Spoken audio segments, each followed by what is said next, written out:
Mhm. Where do you fit in, Ustadha Hosai?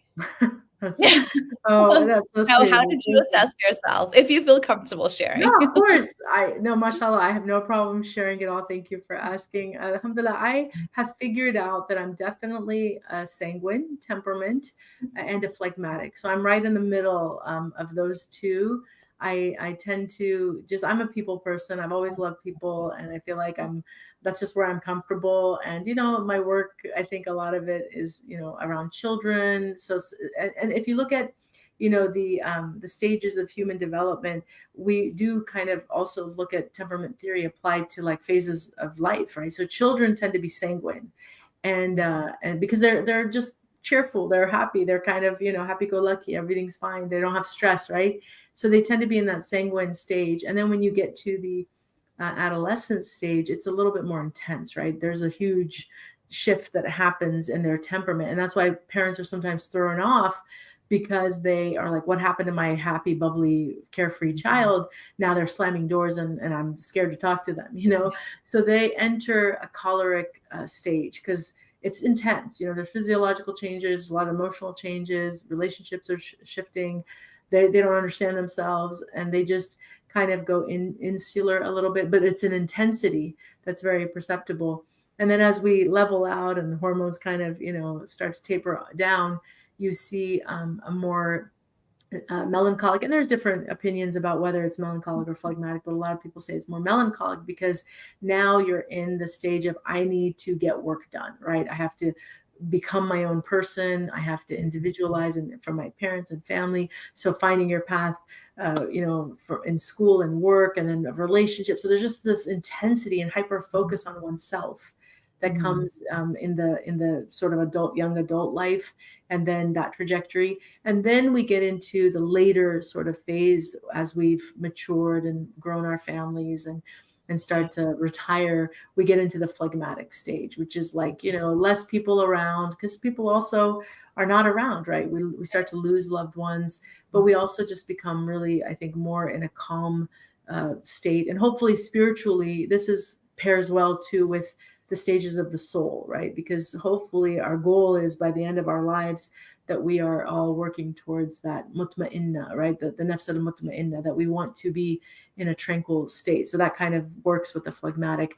But to answer your question, I'm sorry, the sanguine, I would say, because I've always worked with children, and I've always, as a teacher, so I feel like we just complement one another, because that's the kind of energy that I like, just carefree kind of free spiritedness of children.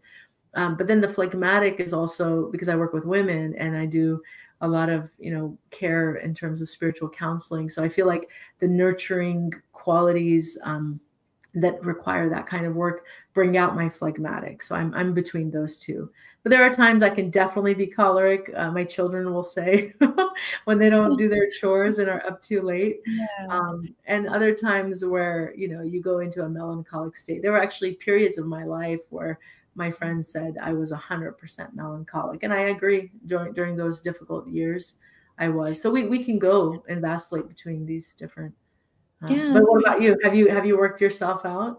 I was taking notes. I'm like, and then I'm like, oh, like I sound like it's me, the leader, And then you said you hold grudges, and I'm like, oh, lately I've been holding grudges. I'm like, no.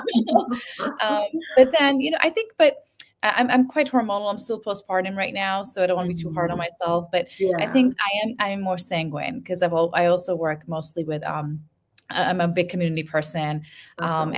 and working with children and moms and everything. So I also think I would fall into that more. But I, like you said, different days, different temperaments. Well, I think I'm glad you brought the point of hormones up, because for women anyway, we do have to keep in mind, and that's why I love this whole framework, is because it really humanizes our behaviors. Sometimes we are very hard on ourselves, especially whether it's PMS or postpartum or whatever, and we tend to see parts of ourselves that we're like, who is that? I don't even recognize that person. And then it can really actually play on our own self-perception and self-image. And you see women beating themselves up for things that are not in their control, which Yeah. is why understanding this framework from all of the history of it as well makes a lot of sense, right? Because it started off trying to understand human beings from a physiological perspective, factoring in fluids, and hormones are definitely part of that.